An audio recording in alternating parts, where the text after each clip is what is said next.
I would hope that if you did a version with people, that you would keep some of those elements of pacing. He's doing good things. Like that continuous wide shot. Oh yeah, I would. I would even do. I mean, not like more of that to an exhausting extent, but I feel like now that I'm so far removed from being in my Marvel era, so girly pop. that I mean, having diversified my scope of films and stuff has really helped what inspires me more. Yeah. So what happened to it? Umrak doesn't like to talk about it. There's got to be worlds out there that Tetrix didn't. The time paradox of it is kind of interesting. Yeah, it's. We can't face Tetrax. People say it's a time loop, and I don't disagree because I'm not the one really I don't think that's true. dictating how time science works. But Sure.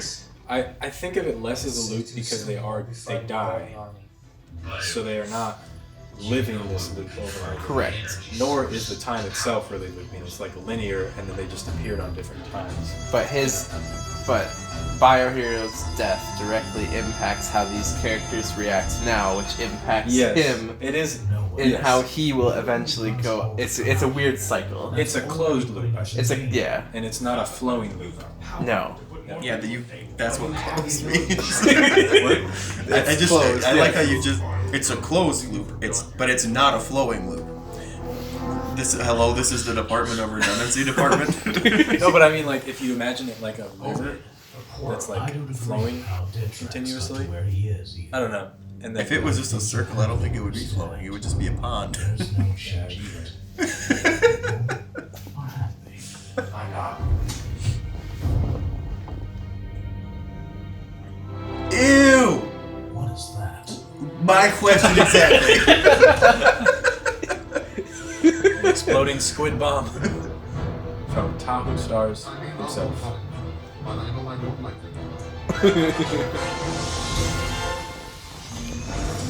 It's both sides of that moral dilemma we were talking about before. Yeah. Where they don't want they understand Detrax's view, even though they're not like aligned with him. Yeah, they don't agree with him, but they're like, what are we gonna do? Yeah, where we're at now, like people are thriving. Like, why would we really kill all these people now too? That's his line right there. I'm not choosing sides. I'm just practicing isolationism.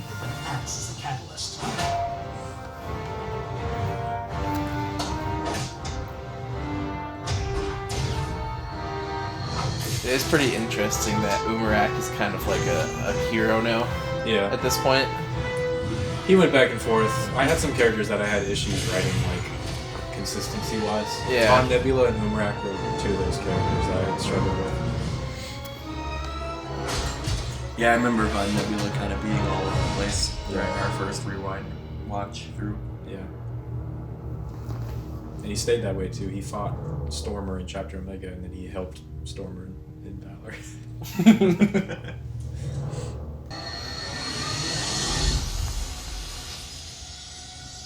No. Oh, goodness me, cameos.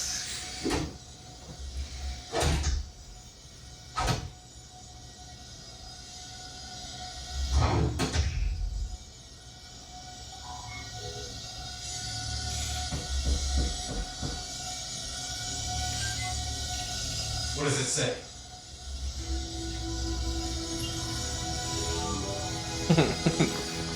solid choice. Oh god.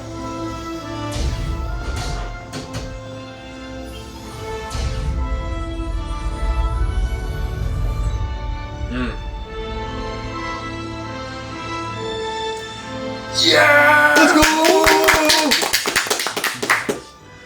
Oh shoot, we clapped over Spice Line. It's okay. Shut up, water girl.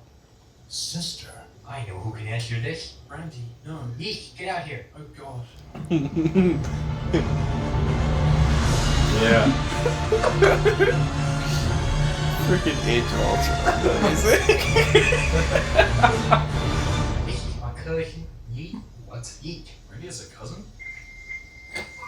What the hell? Yeah, he don't speak no English. Team? The Avengers! Have we ever explained the creation of Yeet on YouTube before? Are you what we've been No. waiting for? Well, basically, what it boils down to is, We're crazy. I'm sure you've noticed, we bring out weird energy in each other.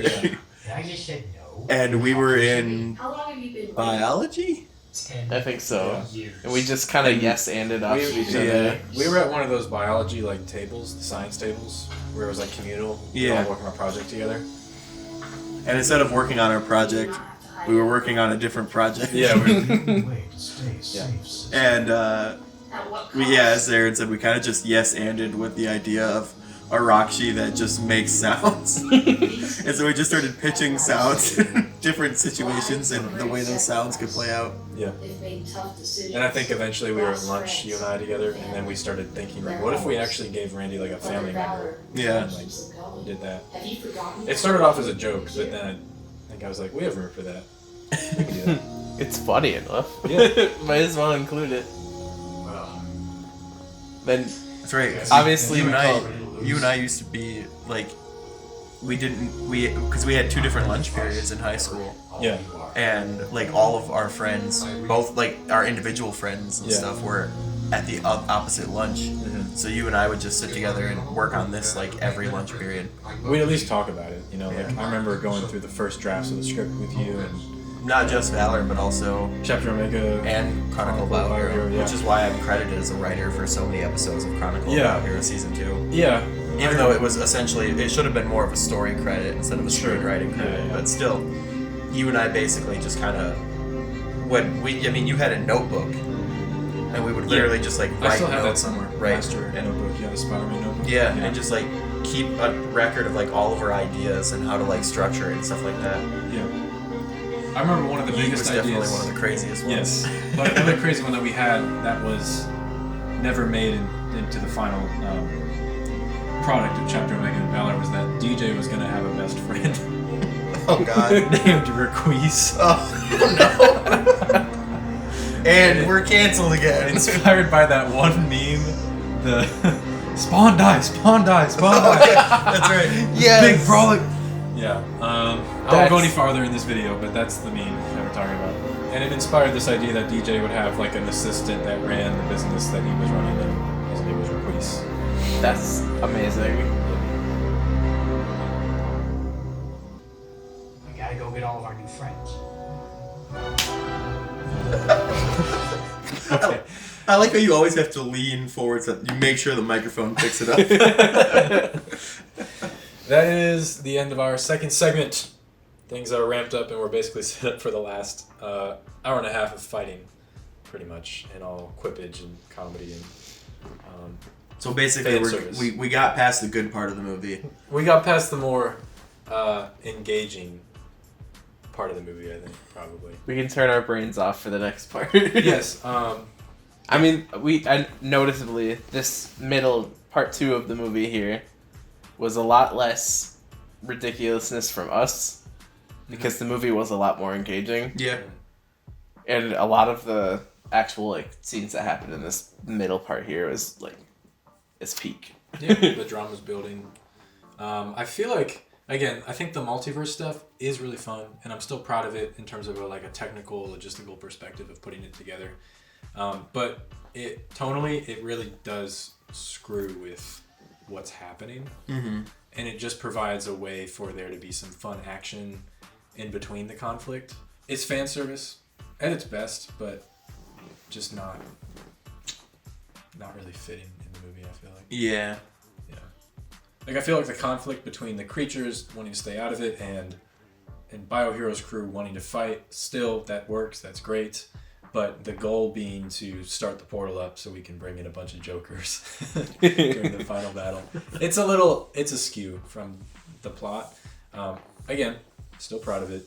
Just, if I were to go back and rework it, I would take that whole plot line out. Makes sense. Other than that, how we feeling? We good? Yeah. Yeah. All right. Well, we're going to pause for now. Probably going to get some food, and maybe we'll come back to it. But the next If time... not, then you'll notice that our clothes are different. Yeah.